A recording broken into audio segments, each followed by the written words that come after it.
Assalamu alaikum warahmatullahi again. Sorry about that interruption there. So I was saying that we have these 7 sessions, inshallah, between now till the end of Ramadan, beginning of Ramadan, and we'll focus on understanding Quran and also work on building your Quranic Arabic vocabulary. So as some of you are new joining us for the first time, for those who want to join, you will find the link to register in the video description. Let me bring in a slide deck that we have to give you an overview of how the program is organized, inshallah. So let's share the screen here.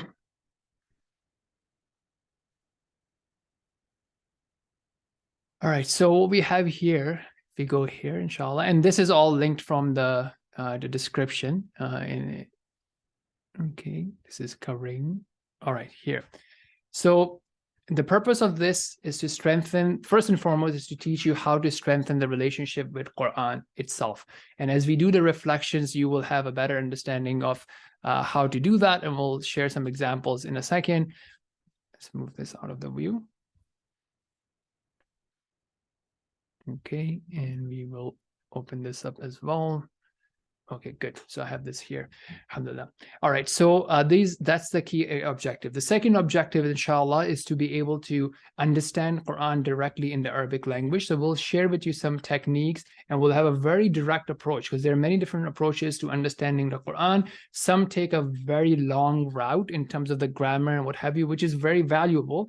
But as they say, like, bringing a knife to a kitchen fight, right? Or a sword to a kitchen fight. So that's something, sometimes it's too much to do, right? And it takes a long time and people don't see results and they get demotivated.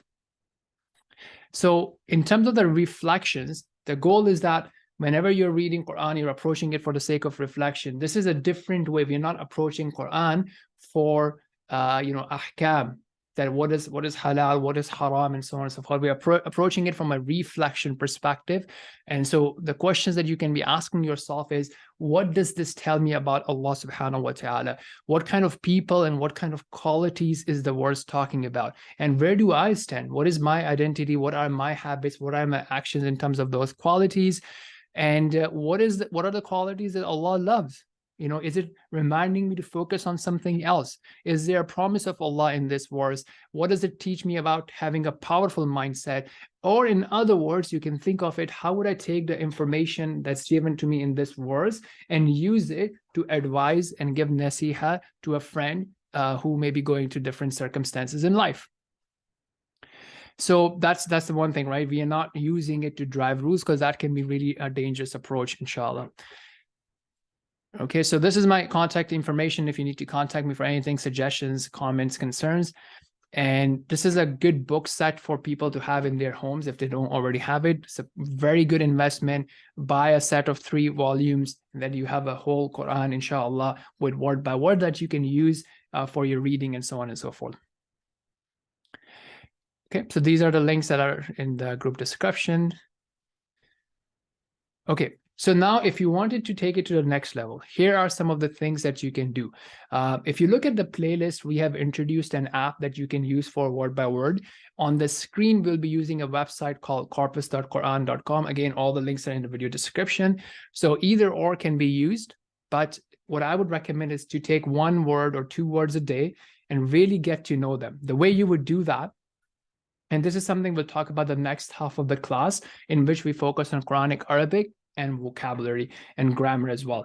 But so inshallah, we'll talk about it then. I think we'll just pause here for now and go into the reflection mode. We are on Surah Al-Haaqqah,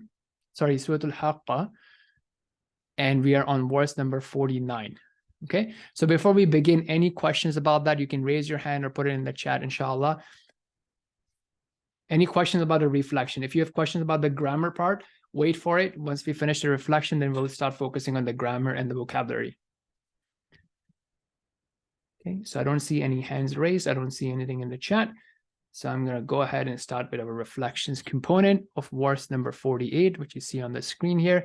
أعوذ بالله من الشيطان الرجيم وإنه لتذكرة للمتقين وإنا لنعلم أن منكم مكذبين وإنه لحسرة على الكافرين وإنه لحق اليقين فسبح باسم ربك العظيم. Okay, so we have a few things that we need to talk about here that we'll be going through inshallah together. So from this, first of all, what is it talking about? So if you look at it, you know, and inshallah, let's try to communicate via the chat box. I'd like to see your participation, inshallah. So the next few verses that we are looking at in today's session are all talking about Quran. Okay, so what it should do, well, it's a continuation. It's not a first halaqah. It's a series that has been going on. However, it's something designed in a way that anyone can join at any time. So as we have a lot of new students, we'll be going over a lot of basics, but it's still a first one in the session, inshallah. So that's why I'm not expecting anything that you're already bringing to the table. I'm really starting from the basics. However, the verses number, we are continuing on where we stopped in our last series.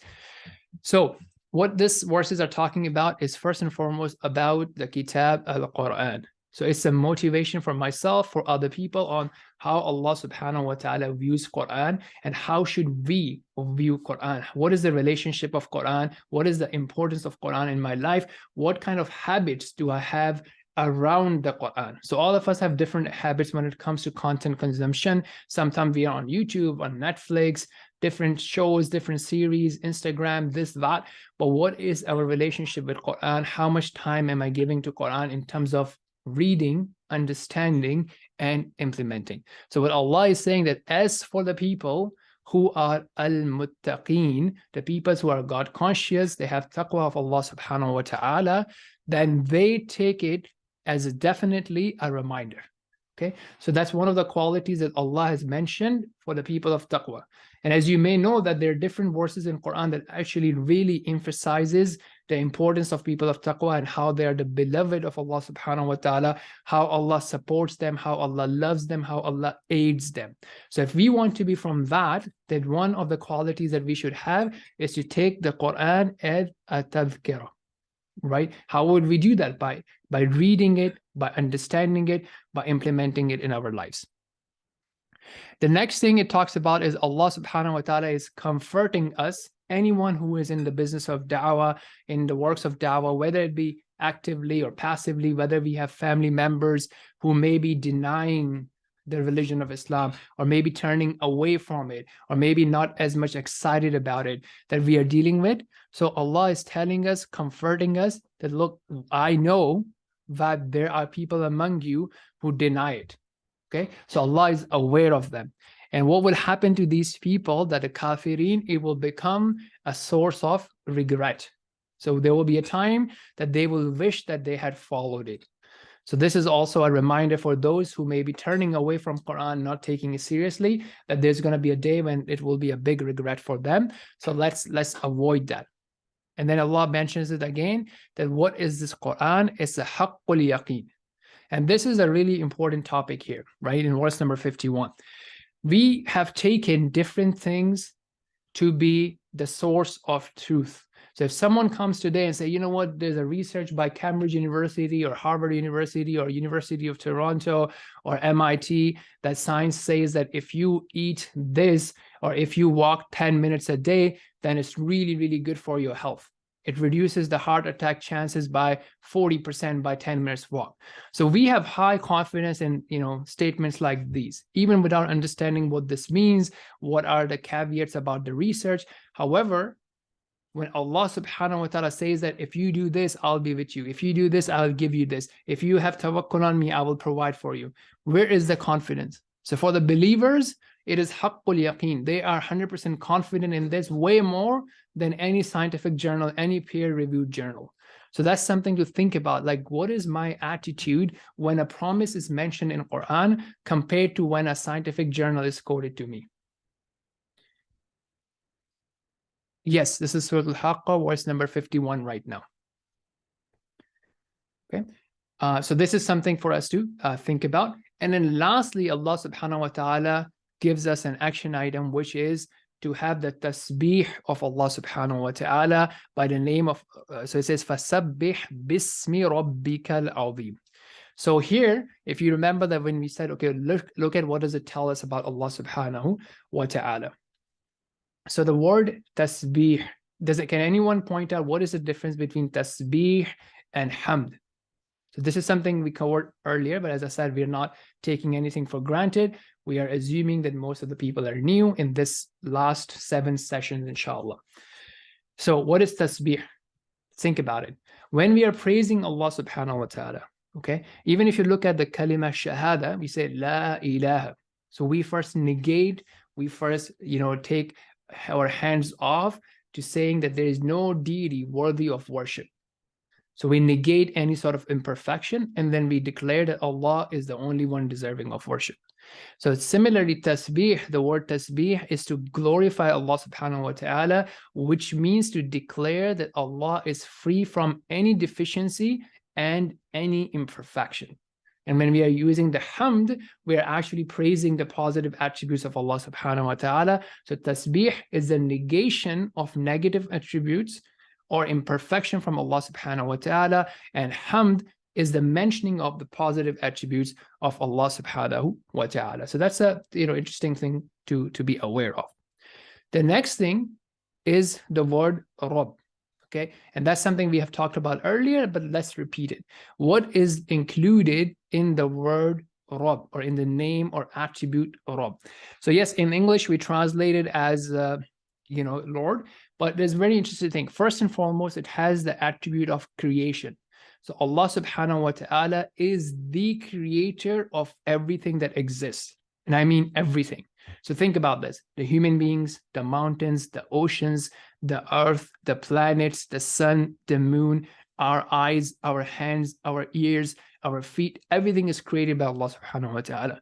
The brilliant ideas are also the creation of Allah. The emotions are also the creation of Allah subhanahu wa ta'ala.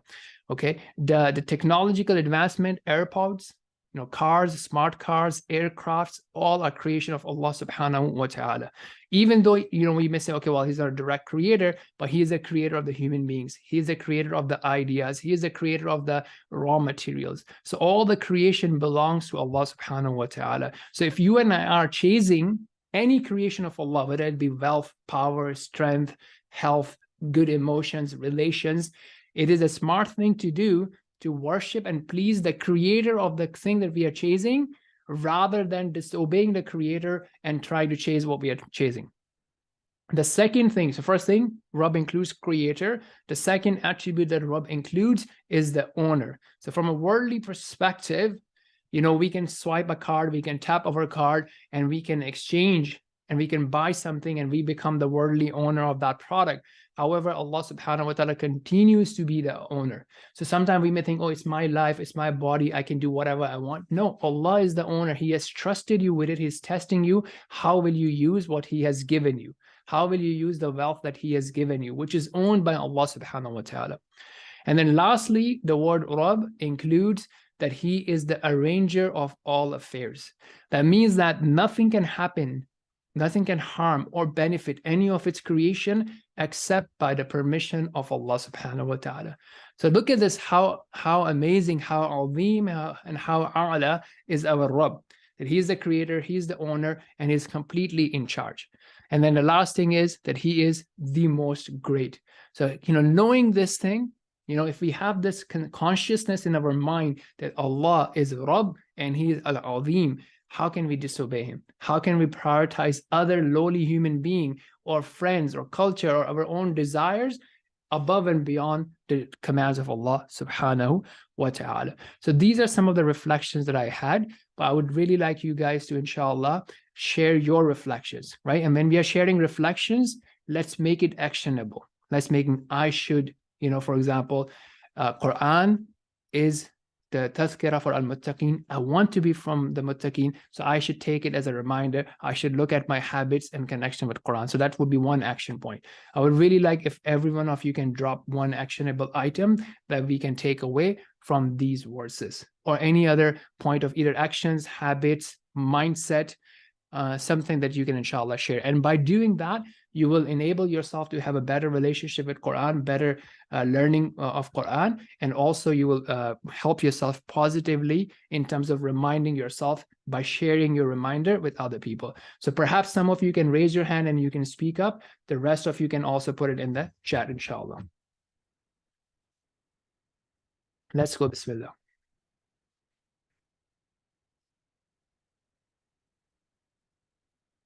Oh, I might start taking names and say, hey, what's your lesson? What did you learn from it?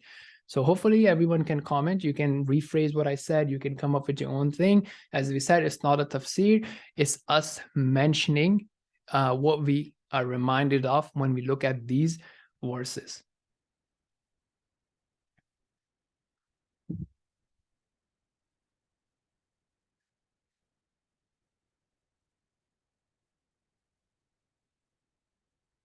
Right, no one? Okay, well, everybody seems to be very shy. And by the way, turn on your cameras if you can. If you're not in a situation where you cannot, highly encourage to actually think that you're a part of the class. Just like in the class, you will be visible. Try to turn on your cameras if you can.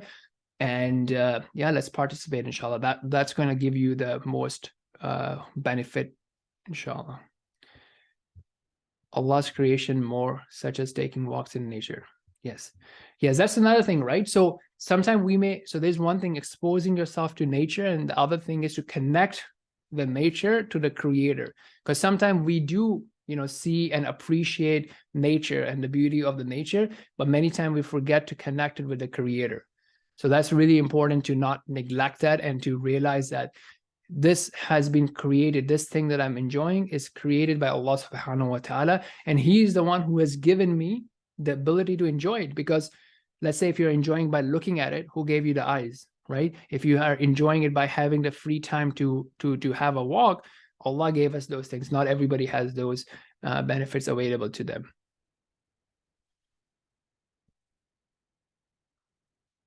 Okay, interesting, right? So linking the Quran to character and relationship with Rabb.